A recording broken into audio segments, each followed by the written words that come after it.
All right. So, Callan, I have pressed record. This will be now on YouTube. So I am just so grateful that you have joined us today. And yeah, I'm really keen to find out from you about how shame, like how you interact with shame. But we'll get into that. But yeah, welcome. Well, thank you. I'm excited to be here.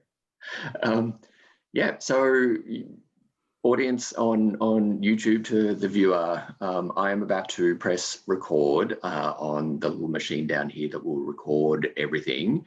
But if you have any questions through watching this over the next little while, and I'm sure you will, feel free to fire some questions away into the comments.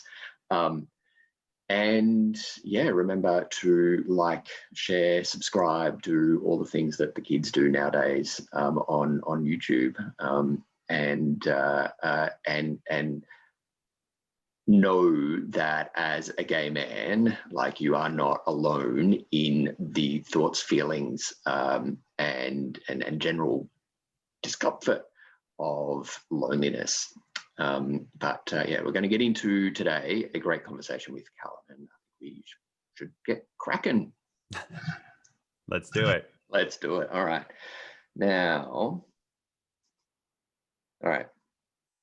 Everything's going red down there, which indicates that things are recording. And I must confess, and viewer, Callan, you've got podcasts, and I'm not quite sure what your process is. Very different. I kind of want to explore that some more, but I always find it really hard, like really weird to get started. Really? Yeah. Oh, I'm like, I got a system. I'm always down pat. Like, I'm ready to go. I'm an efficiency queen. So it's just like, I'm like, cool, done, check it off, do it, do this, do that, jump into this, move over here. And I'm very good at directing all that kind of stuff. So I'm just like, cool. And I've been doing it for a while now. So I'm like, got it down pat. I'm ready to roll. Let's rock and roll. Yeah, all right. Well, taking a leaf out of the Calan Breckon rock and roll book, I'm going to dive into it. So I have the words that I need to say here, and it's all like written down just in case I forget it. But all right, I'm going to center myself and get ready. So there is a point in there that I'll be saying, having a great chat with Calan Breckon. Say hello. You just say hello. And then we'll crack on into that. Cool. And then at the, like, there's got to be a point where I'm like, bringing the coffee and doing a little bit of an intro, and then we'll go on from there. All right. Cool. Let's do it. Let's go. Hey, welcome to Connection Over Coffee with me, Phil McAuliffe, the Loneliness Guy. We're going to have a great chat today about shame and loneliness with Calan Breckon. Say g'day, Calan. Hey. This podcast is all about destigmatizing loneliness and promoting authentic connection for gay men globally. It's got content relating to the mental, emotional, and physical well-being of gay men. If that's going to offend you or anyone in earshot, now's the time for you to move on. So with all of that said, how about you and Callan go get us a seat, and I'll go get the coffee sorted. Sounds golden. I know, right? I'm just going to have a quick sip of coffee. I am beginning to wake up. Because we got a big time change going on. You're down in New Zealand and I'm up here in Toronto, Canada. Yeah, I'm going to challenge the notion of north-south divide there, and from a geopolitical perspective, but that's going to go way nerdy really quickly. All right. Here you go. If this is the first time you've connected with me over coffee, welcome. I recognize that loneliness and shame is not generally a topic that gay men come to the internet to get information on.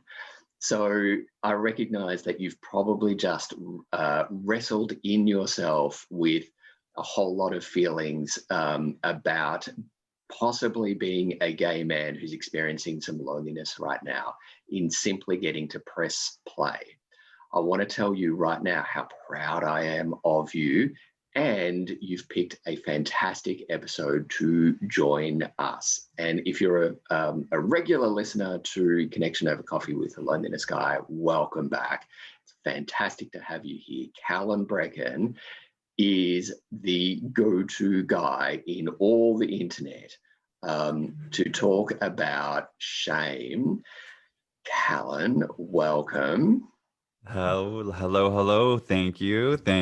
I never thought I would be like the go-to guy when it came to shame, but hey, I'll be Brene Brown's best friend in that regard. I know. Well, she's like, the go-to girl. But I reckon you could probably get a T-shirt. Some I'm all business for it. cards made of "I'm the go-to guy." Shame? Question mark. Ask me how.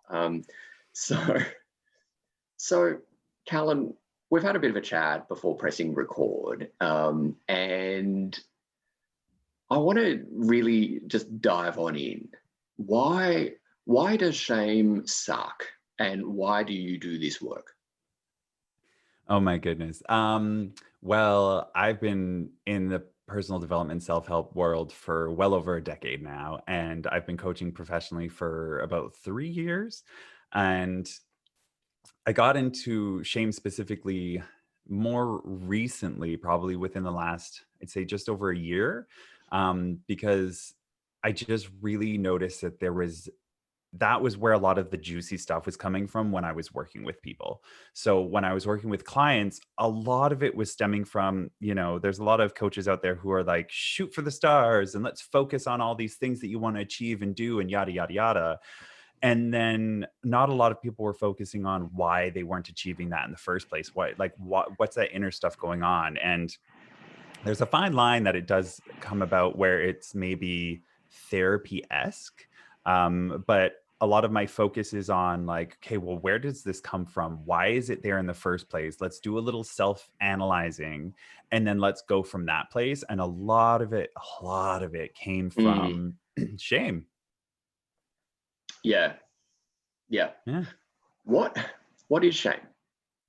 Oh gosh. Okay. Well, Brene Brown, we already talked about how much I love her. So Brene Brown She's describes my it as, intellectual crush. Move it on. Like oh she's God, just my yeah, intellectual crush. love her, love that woman. So she describes it as guilt is I've done something wrong, and shame is I am wrong. It's an internalization of putting it inside of yourself instead of keeping stuff on the outside so that it doesn't affect you. This actually reminds me of Elizabeth Gilbert. She wrote the book Big Magic. She also did Eat, Pray, Love, but she wrote this Mm, book Big Magic, and it talks about her genius kind of in a very similar sense where the genius known back in the day used to be something that was outside of a person. It wasn't something that they owned. It wasn't something that belonged to them. It was just an energy that came to them and worked with them, but it was outside of them. So it was like, she's like, I'm going to show up to write every day. I'm going to do my job, and I need my genius to also show up to work with me. And so, but it wasn't until recently, like recent human history, that we started putting the genius in a person, and we started putting that pressure on a person. And it's like, you are the genius. You have to do this. This is all up to you. And it's like, oh, holy crap. Like, talk about pressure.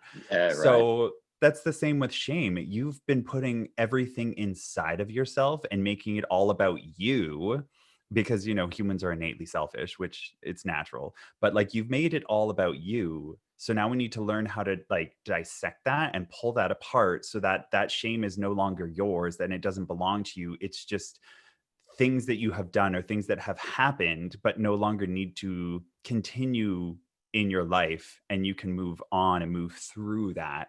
But yeah, so that's why I've developed the program that I'm developing, and that's why I do a lot of the coaching that I work with, and the changes that I see are I focus on building pillars that are like lifelong, so that it's, you know, you're building off of like your core values, your core beliefs, the things that make you up as a person.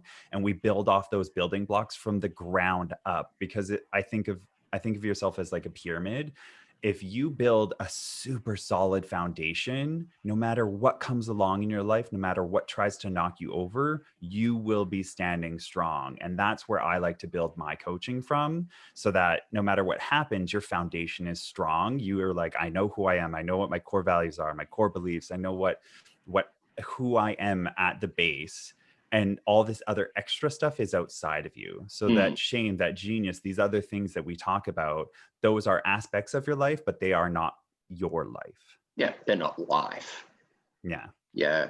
I think that's tremendously, that's powerful, both sort of visually, but also, I don't know if metaphysically is the word that I'm looking for, but, you know, having that kind of, that solidity, that very well grounded base of like knowing who you are, and then unapologetically being who you are.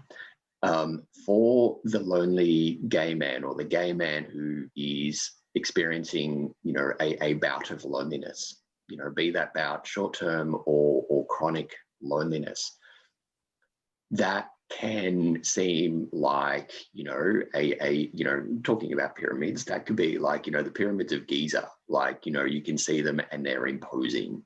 They're like so scary imposing and Oh, they are. dwarf I've been you. there. And I've seen yeah, them. yeah.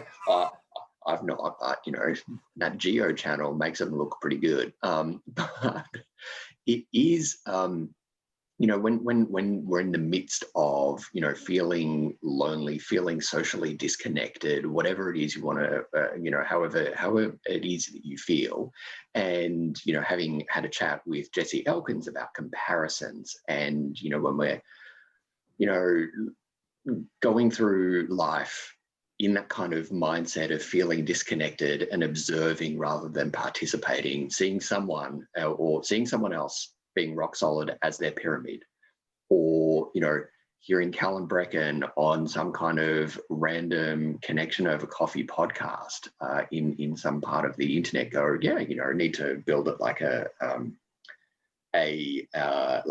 pyramid. That can seem very like unattainable. Well, yeah, because they've never done it before Yeah, and they don't know how to do it. yeah, Of course, it's yeah. going to be unattainable if somebody's just talking to you about it. Yeah. Well, this is exactly right. How do we then move from the position of almost, I just had this visual here, like, you know, loneliness perhaps, you know, is an inverted pyramid.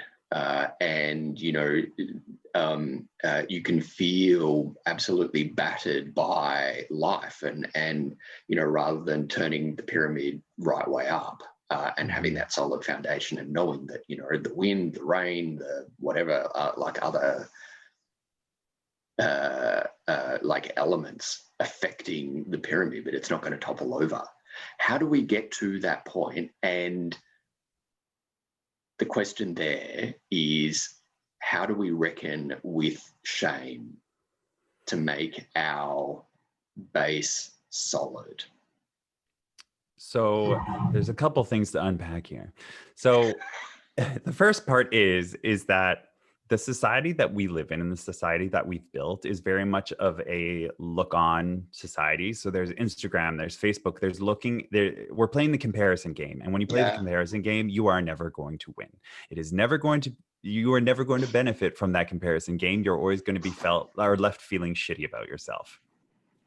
And the number one thing I say about somebody who is in that state where they're feeling lonely or they're feeling alone, and, you know, they're like, oh, it's very much self-obsession when we get to that point, because you're so stuck in here that you're not into your heart, and you're so stuck in your brain about things that are going on around you.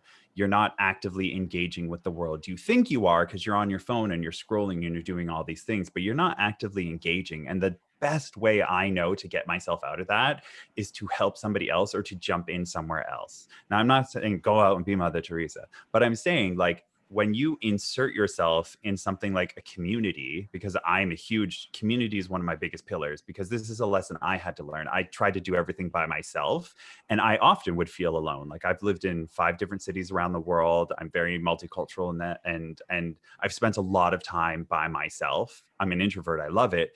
But not having community around me, not having community even on an online sense, yeah, I'd feel alone. I'd feel lonely. I'd feel like I'm the only one going through this.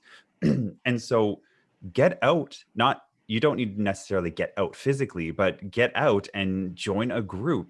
You can go online and curate your own life. You can go into groups like the Gay Men's Brotherhood, where we met, and insert yourself into this community. And the amount you insert yourself is up to you. You can either go far or you can stay shallow and see how it feels, dip your toes. But if you're so focused on yourself and why things are happening to you, you're less thinking about why things are happening for you. But when you put yourself into the community and you start looking at all these other people who are also having these emotions, also having these thoughts, you go, oh, I'm not the only one. And that builds that bridge. Yeah. And then you can start asking the question as to why things are happening for you, as opposed to everything's happening to you. You're making yourself the victim when you think, oh, this is all happening to me. And I know I'm saying this very, making it seem like it's not as big as it is. Like, I understand, like, there is mental illness and mental health problems, and there are deep places that people can get that they need help. But I'm talking like the everyday general population that, they just kind of have these waves and these feelings. If you're able to insert yourself into those communities and start cultivating new relationships and building those healthy relationships, that takes you instantly out of that feeling lonely. Yeah. I work from home, and because it's the pandemic, we don't see people. Me and my roommate, like, I mean, things opened up a bit, we did, but like, for the longest time, we weren't allowed to see people. I was absolutely fine. But it's because I have done the work to figure out how to get there and how to, jump into the community and do all that. Yeah. But it takes time, and it also takes people helping you, and you need to be able to be willing to say, hey, I need help, or let somebody help you. Because there's this weird pride that people have, that they think that, oh, I have to do it alone and it's going to be that much better. And I'm like, screw that. Like, why would you do it by yourself when you can do it with other people? And when you do it with other people, it's going to get you there faster, and you're going to have a way better time doing it. We're social creatures. We're humans. We like to be social. Why would you go and do it by yourself? And that's one of the things that's such a good point. And listener, viewer, I want to remind you of something that I say, and Calan talking about pillars. I want to remind you of the 3 pillars of connection that I talk about, and the connection to self, connection to those most important to you, and connection to community. And when it comes to connection, the advice, and I got this when I realized that I was lonely, and I Googled and I called my employer's like counseling service, and got the advice of, oh, you just need to put yourself out there. And I'm like, what? Like, that's of course, like, but that's what Google says. That's what Dr. Google says, is like, if you're lonely, you need to put yourself out there. I focused on the out there, and I feel that we all do when we're lonely, and we Google. And of course, you do need to put yourself out there. You need to connect with other people, because, Calan, as you just said, we are social creatures. But, and this is the absolute crux of my work, unless we are putting ourselves out there, all the out there is not going to scratch the itch of connection. Because you mean your, like, true self, your true honest self? Yep. Gotcha. Your self, not and 2 distinct words there, not yourself, not your physical self. That can help. But loneliness, I contend, comes when we interact with the world, a source of loneliness. can come when we interact with the world through the mask. Art mask, masks, plural. And any way of connecting beyond, like through that mask, over time can feel disingenuous because you're not interacting as yourself. And the greatest reason, the most significant reason that I can think of, and within myself, using myself as the example here, is not being authentically ourselves, and shame, the shame of being me. And listener, I want to ask you this really bluntly. Is shame the thoughts and feelings of something that you have done or that has been done to you? Is that, like it was for me, a source or the source that's stopping you putting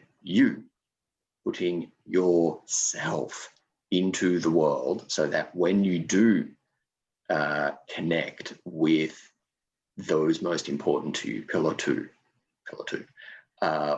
and then go to connect with your community, be that online, be that, physically, can you do that as yourself? And Calan, that's exactly the point I want to move on to now. And in my blog post, Shame and Loneliness, which is I want to say it's like the cornerstone. It's an absolute foundational piece of work about my work.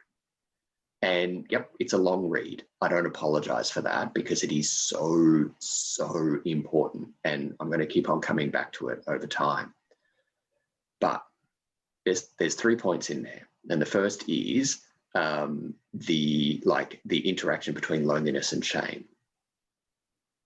And specifically, why does shame prevent us from interacting with the world? Oh gosh, fear. Fear, like shame and fear go hand in hand. And you're afraid of something, and then you have shame because you're afraid of something, or you have shame from all your other hangups and whatever you got going on. But fear is the big part of why it doesn't change, is because there's this false evidence appearing real, is the acronym I use, fear, false evidence appearing real, that you go, well, I can't do this because of this possibility that hasn't happened, but it's in my head and it might happen.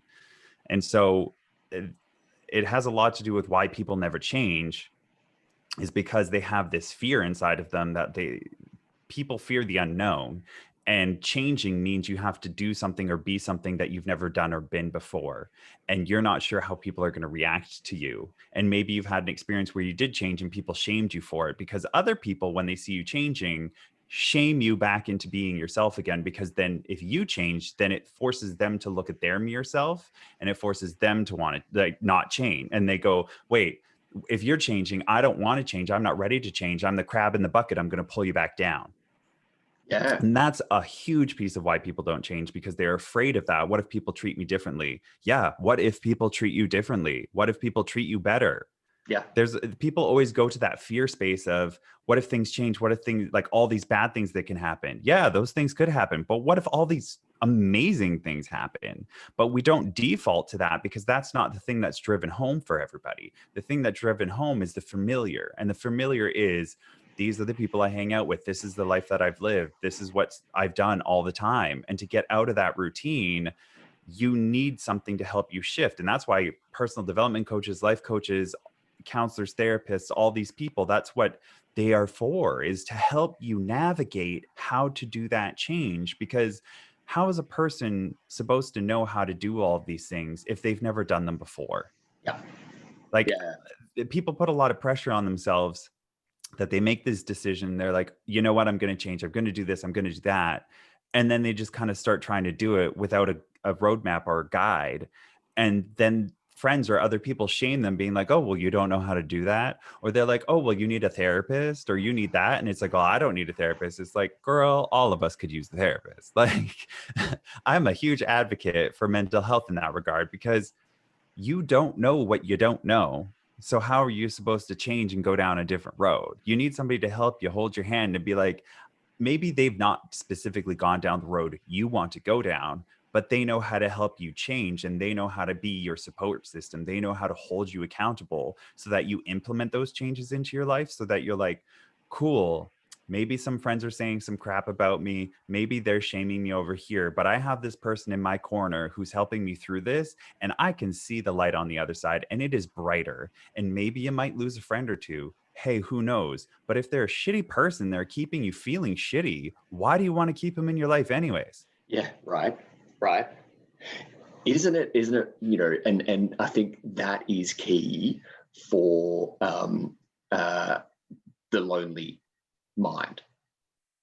It's that fear of letting people go. It's like, well, I'm Or lonely even letting anyway. people in. Yeah, It well, goes both ways. exactly. But and not wanting to lose any more people and then feeling more alone. And sometimes, and using myself here as the example, which I did in the blog post, and we're going to get into that in a little while. But what I absolutely terrified, like I knew within myself what I was avoiding. There were a couple of big things. One of them was my sexuality, and there were events that I turned into, told stories to make sense, and then made them beliefs. And I don't know about you, Calan, but when it comes to my omnipotence and my total power over the world, it's like it knows no bounds. It's like I don't know about you, but I can make everything that happens in the world around me my fault. Yeah. I mean, you could if you wanted to, but there's honest to God thing, like COVID was not your fault. Like there's things that happen in the world that it's like there's no literal possible way that that is your fault, but it's part of your experience, and it comes to how do you choose to interpret that experience. Yeah. And you choose to interpret that experience that things are your fault. I choose to interpret those things that life is magical and like great things happen, not so great things happen, but I choose to focus on the great things. We all have our Yeah, own ways. I think you're absolutely right. My point is, not necessarily on the macro scale, but on the micro scale. With the people directly in my life. Mhm. And generally, and I find this in my coaching conversations, work is a great example, like the workplace pre-COVID. Like let's just put that out there. But people often give the examples of sitting in a meeting and talking about making a contribution, and then someone says something completely different or shoots them down, or whatever it is, and we can make ourselves the reason why someone said something. Because everything's about you. Exactly. And that goes to the total omnipotence. Yeah, get off your high horse. Yeah, Everything's not always about listeners. Everything is not always about you. You are and you are not that important. You are everything and you are nothing all at the same time. You are not that big of a deal that everything depends on you and that whatever you say is the be all end all. If you came up with an idea and somebody's like, no, I don't like it, or the boss is like, no, we're not going to do that, it is not you that they're saying you're a shitty person. It is the idea that they're saying this doesn't work for us. And I don't have enough time to explain to you why it doesn't work for us, but we're going to move on. And you just need to go, cool. It wasn't the idea that the universe wanted to give birth to right now. That's not on me. That's on the universe saying it's not right. So calm down. It's not you. You are the faucet. The universe is the water. You're just turning that tap on and off.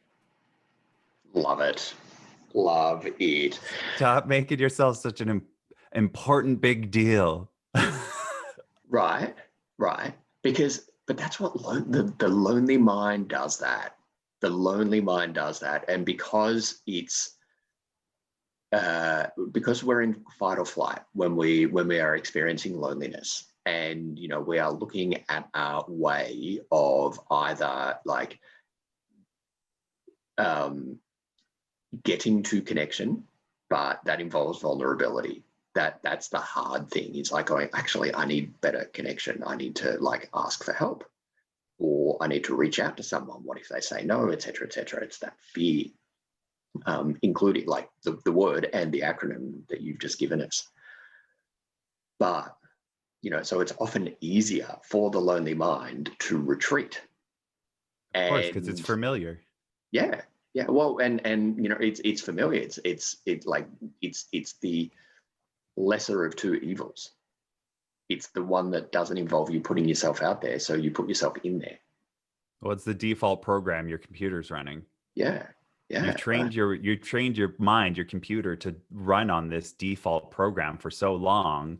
Imagine doing that for 50, 60, 70 years. Of course, it's going to be difficult to change. You have to reboot the whole system. Yeah, yeah. So how do you reboot the whole system? Well, you find people who you enjoy, like this. I'm sure there's people who listen who find you helpful and useful, and this information that you bring into the world and cultivate so useful and helpful. And that is just one small piece of them learning how to reboot their system.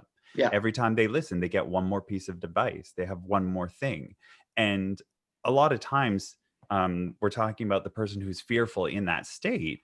It's because they're thinking of a be all end all. They're thinking of everything and all of it all at once, and it can be overpowering.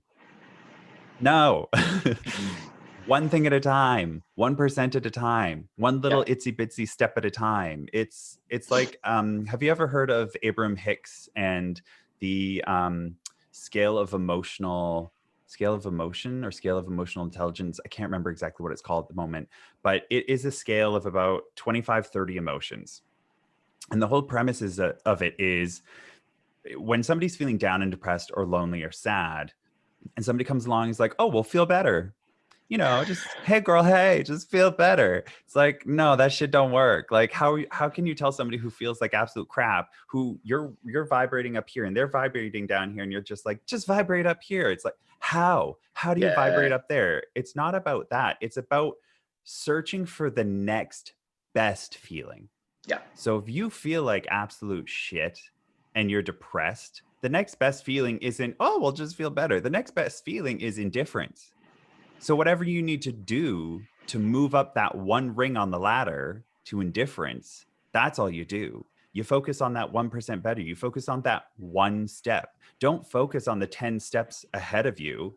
How do you eat an elephant? One bite at a time. You don't eat the whole fucking elephant at once, So if you're in that down and low and lonely space, don't focus on like, I need to be all this. I should be doing this. I should be doing that. Stop shooting all over yourself and just focus on that next best step, that one increment better. That's it. And life is happening regardless. So it can happen fast, slow, whatever it is, but just focus on that one step and do that. And then get good there. Get good in that one space. Go, cool.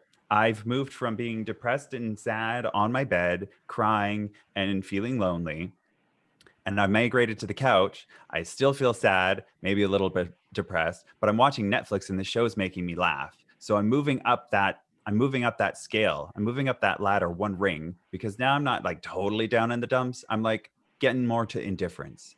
And whatever you need to do to just continue moving up that ladder step by step, it's not a race. You're the only one in your life. You're the only one controlling all the thoughts and feelings and emotions that you have. But you were not gifted, maybe not everybody, but you might not have been gifted with the knowledge of how to do this for yourself. So again, it goes back to how do you know to change the things that you don't know? You don't know what you don't know. But now that you know, now that you're starting to learn, you can start to take those micro steps and build that muscle up with those micro tears to get to where you eventually want to go. It's a journey. It is not a race. It is not a sprint. It is a journey. It is lifelong, and you need to give yourself a break. I'm just going to leave some space for that to sink in, and because I don't know, I was about to say I should just do a mic drop. I'm holding a microphone right now. I might as well just drop it. Boom, thump. Listener, viewer, Calan, thanks so much for joining us. That's it. That's the answer right there. I get so riled up. I get so into it. Don't apologize. Like if that's like a self-deprecating apology. No. That was I love Good. getting into it. I get so excited about it. I'm not having any of that shit on my show. Thank you. This is the place to demonstrate the passion, and indeed exactly why I invited you to coffee, because this listener, viewer, Calan, you know this, but I'm talking to you too. But this is it right here, because, as I said in my blog post, as I have experienced, and Calan, as a human, you've experienced this too. But there is shame can cause our loneliness. Shame can be a huge contributing factor, particularly if you feel that you are alone and lonely, but surrounded by people. You are not letting yourself be seen. And I get all the time, I can't be lonely. And I get it all the time. I hear it all the time. And I have said it to myself perhaps a world record number of times, that I can't be lonely because I have friends. I can't be lonely because I'm surrounded by people all day. I'm not alone. Loneliness does not mean that you are alone. You can be lonely and alone.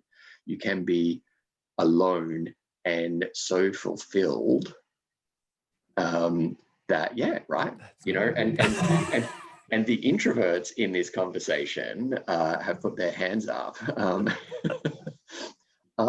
And yeah, I get that. I get that as an ambivert. Yeah, I totally love at times, closing the door and just sort of, keeping the world at bay.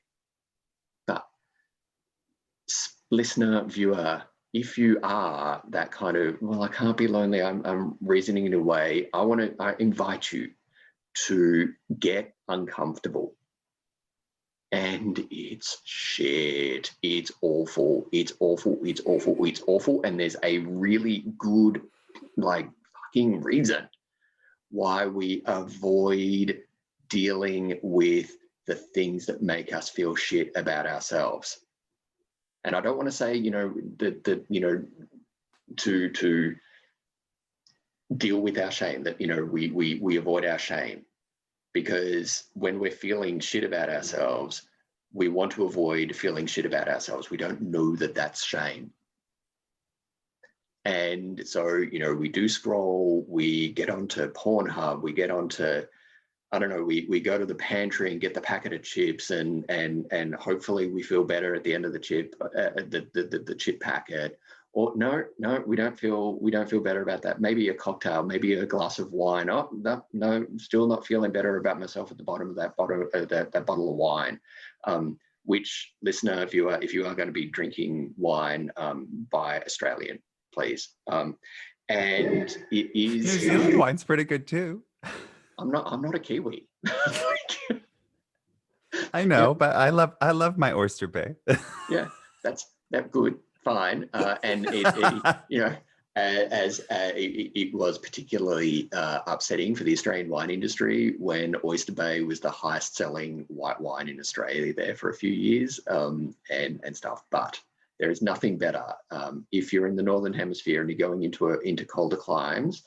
A hearty Australian red from the Coonawarra. That's my recommendation there. Tell them Phil sent you. But it is, we double down on the things that we have made us feel better in the past, like sex, porn, eating, drinking, recreational drug use, social media, work, all of these things. What are we doing to avoid feeling shit about ourselves?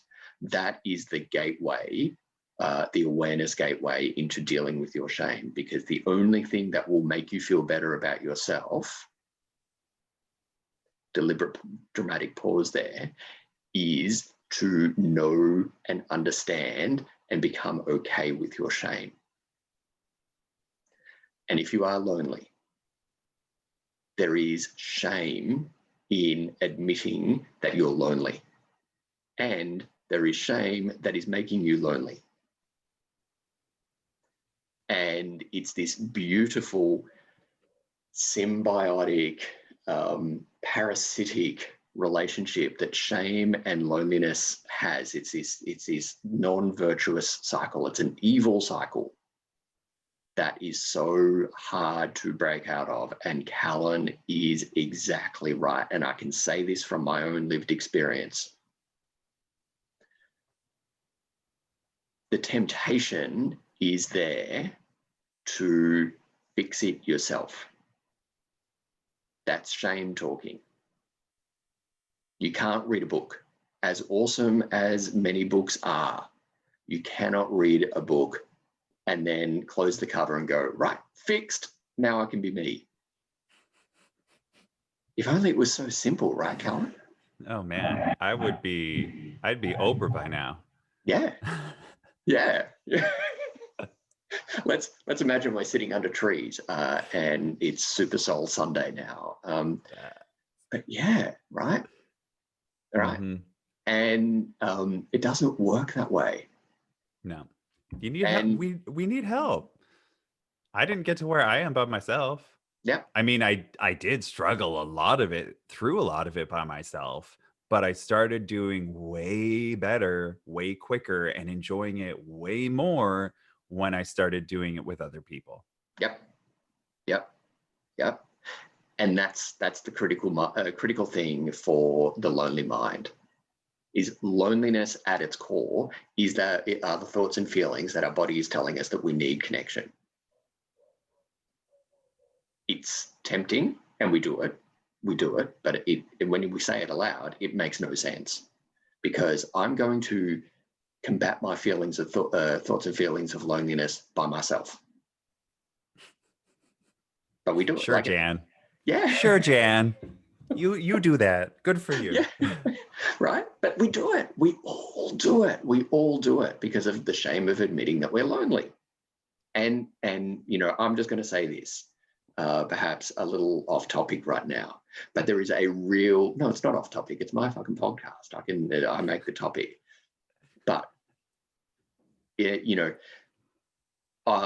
this is something that Sophia Kokros and I, from episode 7, Connection in the Time of COVID, talk about. The stigma of loneliness. And I'm all about destigmatizing loneliness and promoting authentic connection. That is my mission statement for gay men globally, right? And what it comes down to is saying the word lonely. Saying the word I am lonely, not about I need more connection in my life. I have a lack of connection. No, you're fucking lonely. Now we get to do something about it. We can call, Calan, you said something about, people want to know the Band-Aid, not the wound, before we recorded. Yeah, I'm like, okay, yep, there's Band-Aids, identify the Band-Aid, but let's talk about the wound. Let's destigmatize the wound, because nothing gets better unless you are accepting the wound. And the wound is loneliness, not the lack of connection. So, yeah, you gotta face the shit eventually. Yeah. But it's like, that's why people are attracted to the Band-Aid so much more, because the Band-Aid is the segue drug into the shit. Yeah.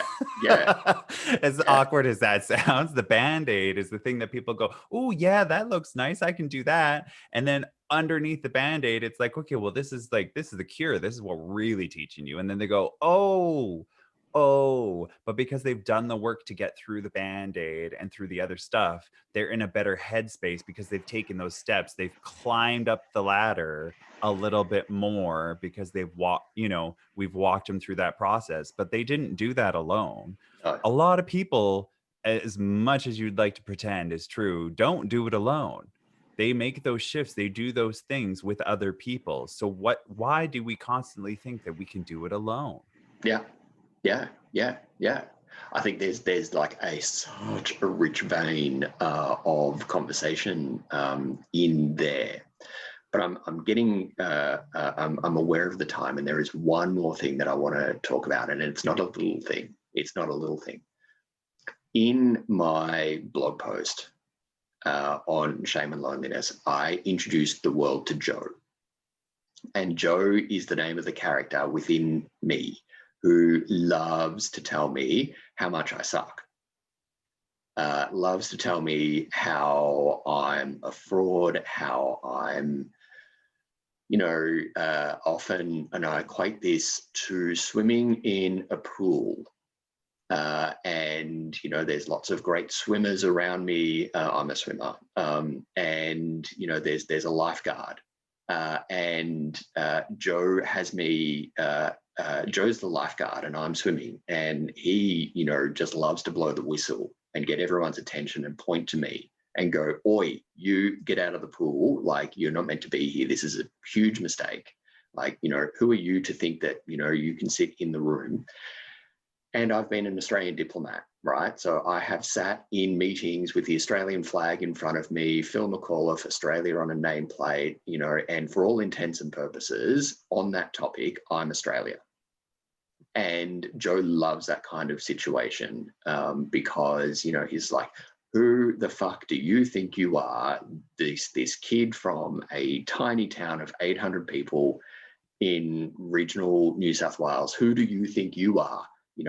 Sitting here in Tokyo, sitting here in Seoul, sitting in Vietnam, or wherever else I've been. Like, who do you think you are? Like, you're saying stuff. And anytime someone's going to blow the whistle and go, yeah, this has just been a huge mistake. Out. Like, but we have this character. I contend many of us have this character in our minds that loves to tell us that we're not enough. And then when we do feel that we are enough, that we, the character then tells us that we're too much and to dial it down. And looking at ways of how things are going to be a failure, looking at ways and so this is the character that like Googles ourselves. And like, Google, reviewing, like reading reviews about ourselves and, there might be 20 great comments and one comment that's kind of either mediocre or, not good, and fixates on that. And that character, the work that I've done within myself with help, has helped me identify that character as Joe. And I've named him Joe after the kid who gave me such a hard time, like bullied me mercilessly when I was 14. Because Joe, I now understand, is the 14-year-old me who wants to be safe, who wants to keep me safe. Now, I'm going to admit, like, I don't know if my voice is sounding like confident and all that kind of stuff, but right now, I'm going to be honest, I'm shaking. Like, and Joe wants me to shut up. Joe's like, no one wants to know what's going on with you right now, Phil. No one cares. Or he's catastrophizing right now. He's catastrophizing like a fucking boss. It's like, you say this, people in your life are going to do that.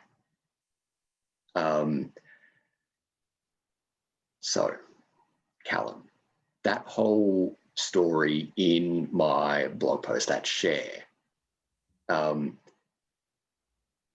goes to the point of how we can turn our shame and our sources of shame, the stories, the things that happened in our lives and what we have made them be, what we've made them mean, how we can turn them into our ally. How can we turn our shame into our ally? Well, I got a lot of things to say about what you just said because, if anybody out there who watches RuPaul's Drag Race will know that that's what they call the inner saboteur. And they're out to sabotage you. Um, and I know that as like my inner child self. And that child self, who very much like yourself, was bullied growing up. I was very much overweight, like almost 200 pounds when I was like 12, 14 years old. Bullied incessantly because I was a ginger, like everything and anything that I could be bullied for. And I was gay. I was a big fat ginger gay. Like, come on. So it's like I got all of that. And I have so much of that. Like, who do you think you are? Who do you think you are? That, it took. That's why I've been doing this personal development work for like over a decade, because it's taken that journey to get to the place now where I am, where I'm like, cool, I'm comfortable getting on camera and doing my thing. Not that that saboteur is not there anymore. They're there. But I've had conversations with them being like, hey, you don't get to drive the car anymore. I get it. You were here to keep me safe. That was what you were trying to do. And that old reptilian part of our brain, that fight or flight, would come up because we don't have to necessarily fight or flight now, but that reptilian part would take over and be like, this isn't safe, this isn't safe. And so I had to have those inner conversations of like, okay, it's safe, it's just uncharted territory, it's new territory, but you can't grow unless you step outside of that comfort zone. But we don't step outside of that comfort zone because the fear and because the saboteur steps in and goes, no, no, no, no, no, I'm driving the car. So now I've politely stuck him in the backseat of the car. He pipes up now and then. No, no, no, no, you got to turn here. You got to turn here. And I go, oh, thank you very much for your input, but I am driving the car today. Yeah. And even though it gets scary and nerve wracking and it can be fearful and, all that stuff, it's all made up in my head. And I recognize that all of those things are made up in my head and I'm the one making them up. And I can easily also choose to make up different stories. So, but that's a practice. Again, it's not something that happens overnight. Now, what I want to really drive home to people is that it's not something like your life is your life. It's not your hot minute right now. It's your whole life. And so when you're changing things in your life, when you choose to go on this journey, you're not like, oh, well, I'm just going to do this for a year and then I'll be perfect. No, no, no, no. That's not how it happens.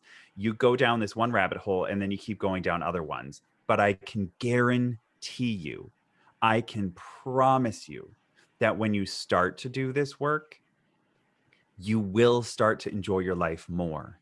You will start to get more out of life. You will start to feel more fulfilled. You will start to feel less lonely and less shame.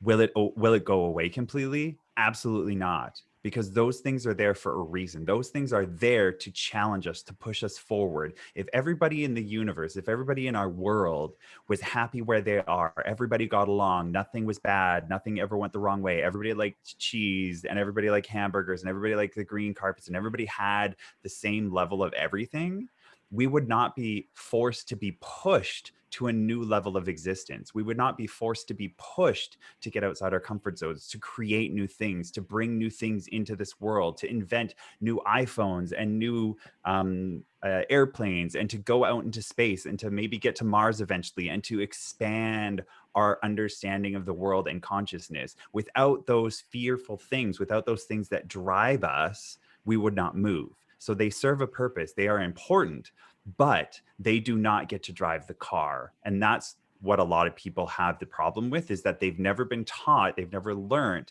how to say, thank you very much. You get in the back seat. I'm going to drive the car. And that's what a lot of the work that I do is teaching people how to do just that and start their journey. Yeah. Because Yeah. it's about starting the journey and then just keep taking that one step, that 1% better. It's not about, getting to the end of the race. If you get to the end of the race, girl, you're dead. Yeah.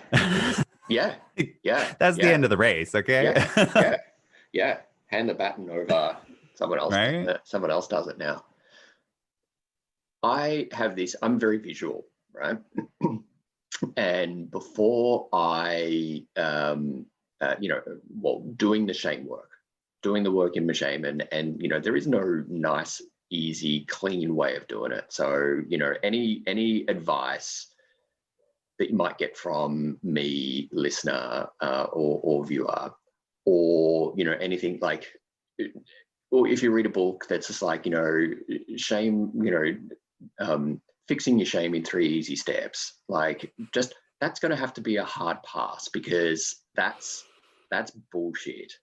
There's no clean way, and waiting until you can do it in this kind of hermetically sealed environment, that's not going to work. There's a reason why Brene Brown calls it the shame swamp. It's fucking messy. But swamps are important parts of an ecosystem, right? And we need to know where the swamps are in our minds to recognize where we're in the swamp. And in the blog post, I talk about, what happens about a shame storm. And, it's the roiling thoughts and feelings when you've been triggered. And I know that sometimes it's Joe or another character within me who's, desperately trying to drive the minivan of my life, or having a tantrum within me, and I know now, and I do this more successfully at times than others. I'm not going to say that, I've got it sorted, listen to me. No, not at all. But I know now to not do anything. Just let the storm go.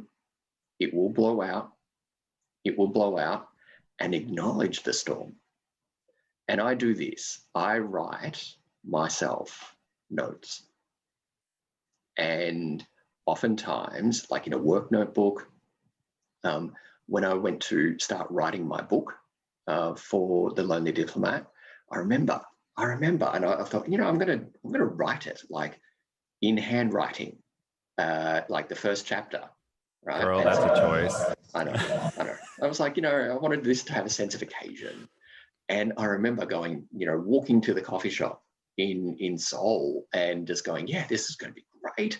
Took the day off from work, and I'm like, yeah, this is going to be great. It's going to be awesome and stuff. Got the pen in my hand, poised over the pen, over the paper. The very first word, it couldn't come out. I'm like, realized that Joe wanted to keep me safe. Don't tell your story. No one wants to know about it. Who wants to know about that? So actually on the Starbucks receipt, and I still have this, I wrote the words to Joe: this is allowed to be exciting and scary. Full stop. Just be you. And within moments, I felt calm. Like I acknowledged, it's like a 3-year-old, the 3-year-old in your life. Like 3-year-olds, throw tantrums generally because they want your attention. They're not being heard, so they're throwing a tantrum. It's like, so paying attention and acknowledging that the tantrum is happening, that shame storm is happening, but don't do anything. Don't make decisions, because almost without exception, the things that I regret in life happened because I'd acted in the middle of a shame storm. I lashed out. And for me, that is a key part of, that's a key awareness point right there. It's like the shame storm will pass. It's going to be a difficult few minutes, hours, days. It's going to be pretty shit, but reach out for help. Say, I'm in a shame storm. Don't fix it for me. I don't need it fixed. I just need to know that I'm normal. I'm a human who's subject to the human condition still.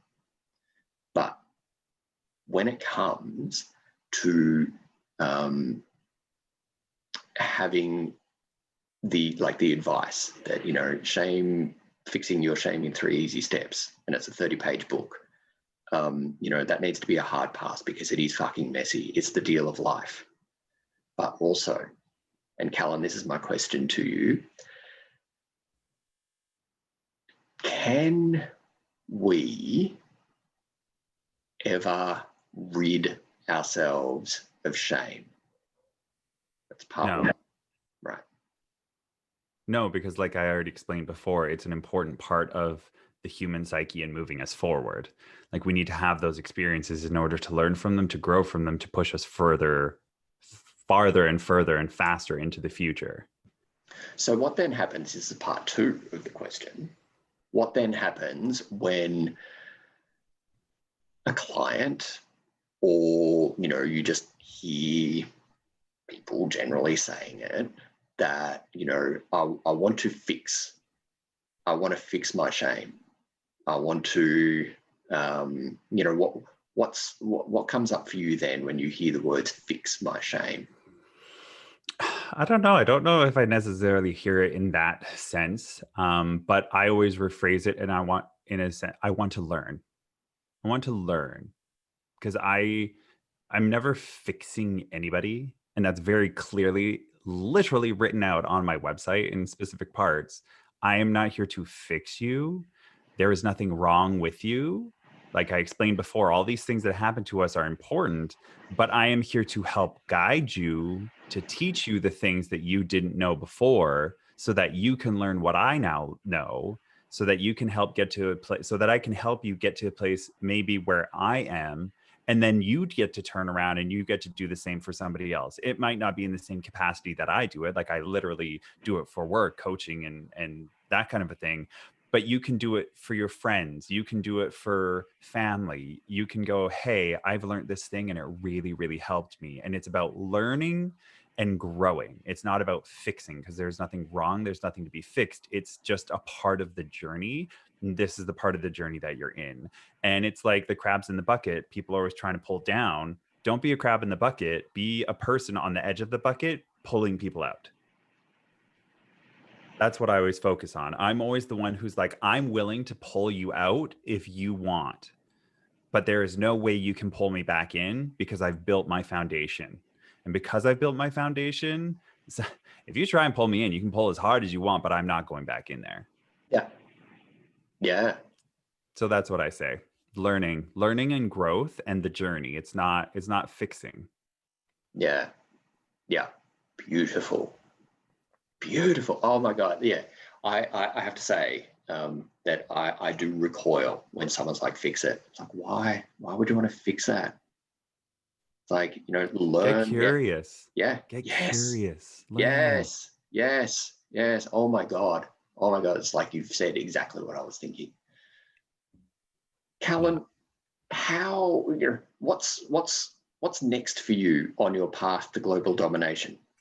Oh, so many things. So I've kind What's of the 1%? I've slowed down. I've slowed down on taking one-on-one clients. I still do from time to time, depending on what's going on. But I'm working on a program that I'm going to be releasing, an online program in January. Hopefully, fingers crossed, all goes well. So I'm working on that right now, called the Shame Detox, which you've already brought up. Which in it's a 6-week online program, and I teach you how to go from feeling lost, overwhelmed, and exhausted by life to being an empowered and confident decision maker, and experience what it's like to finally feel in control of your life without the stress and anxiety of trying to figure it all out alone. And that's a lot of what I had already talked about before about, don't do it alone. You don't have the tools. So how can you assume that you're going to fix it all? Because if you've not been given the tools. So in it, I walk you through the foundations that I have, which is, foundational, confidence, and then community, and building those so that you can build a solid foundation like I've built a solid foundation, so that nothing can really hit you off center, and plug you into all those things. So that's the next big step that I'm doing. And I'm going to be launching that in January, probably on January 25th. Right. And so that's the next huge thing. And then I am in the processes of writing a book. I want to say like about 1/3 done, but that's like that's like a year or two down because it takes so long to like actually put the book together and get it all done. My dream is to one day have it published by Hay House. Like that would be my be all. Like that would just be like, check that off the list. I'm excited. My friend, actually, one of my friends in the coaching world, I remember, because I remember coaching her at the very, very beginning when she was picking my brain, and she just had her book published by Hay House. So it's not as far-fetched and as wild as I'd think. But yeah, Nice. those are the next couple of big things that I'm working on. And then also just hanging out in the Gay Men's Brotherhood. I just love being in that community, watching that community grow and thrive, and bringing people together to for them to have that be their 1% step of like, okay, well, maybe I'll join this, free Facebook group for everybody, get in there, get their toes wet a little bit, see where other people are, see that they're not alone. And then through that, they can find those other resources that we have, or that other people present that show up in there. And, let that be the kind of starting point. But those are kind of like the three big things that I'm working on right now. Okay. And Right. So, And should I throw out my website and all that jazz as well? Is that what we're yeah, I doing? was just about to say, and where can we find you? Well, all right. If you want to find me, you can find me at discoveringyourtruth.com. And then I am on Instagram at CatchCal. I'm on Twitter, YouTube, all that good stuff, which you can find through the website. But yeah, discoveringyourtruth.com is where everything kind of spurts out from there. No worries. And listener, viewer, there's going to be links in the episode description. And before I do wrap up, I want to say this, listener and viewer, really clearly. While the critical thing of this this conversation has been, while tempting to do it in a well-contained room, and control the mess, it's missing the point. It's missing the point. And loneliness wants us to emerge from dealing with our loneliness in this perfectly formed human way. It doesn't work like that. It doesn't work like that, but still we want to do it in that kind of climate controlled environment. It completely misses the point. And wanting to do it alone also completely misses the point. The point of loneliness is to then get the connection. And I invite you to stay connected to me and my work on social media, and also in my exclusive premium subscriber lounge on Facebook, where you can come and get messy. There are other gay men who are followers of the Loneliness Guy, and it's a beautiful thing when someone shows up and says, this is hard. And it's a beautiful thing to both give help and advice and see others give help and advice, even if that help is, shit, that really sucks, I'm sorry, I don't know what to do right now, I don't know what to say, but yeah, like, I hear you, I can hear. That's responding with empathy. And that empathy is everything when we're dealing with shame. So it's the open invitation to you to come and join, to subscribe to the Loneliness Guy as a premium subscriber for $9.95 Australian a month, and which is, I think, $6.50, $7 US a month, and to come and get support from me if you need, if my content invites you to become more curious about what's going on within you. You are not alone. I guarantee you that there are other gay men who have been where you are or are where you are, and you get to ask for help. So, and on a final note, as men, we tend to want to help all the time. We stand ready, and I've got cricket in my mind right now, like we're the wicket keeper. We're ready to get anything that comes our way. It takes real courage to ask for help. Come and get the help that you need, whether it's in the Gay Men's Brotherhood or in the premium subscriber lounge for the Loneliness Guy. Thank you most sincerely, Calan, for joining us today on Connection Over Coffee. I feel that this is going to be content that we will be coming back to. And I very much look forward to staying in touch with you and having you back on for a coffee. Maybe your shout next time. Yeah, sounds good. So, Calan, thank you so much. Listener, viewer, thank you so much for joining us on this episode of Connection Over Coffee. Bye. All right. And thanks, YouTube viewer. We'll see you next time.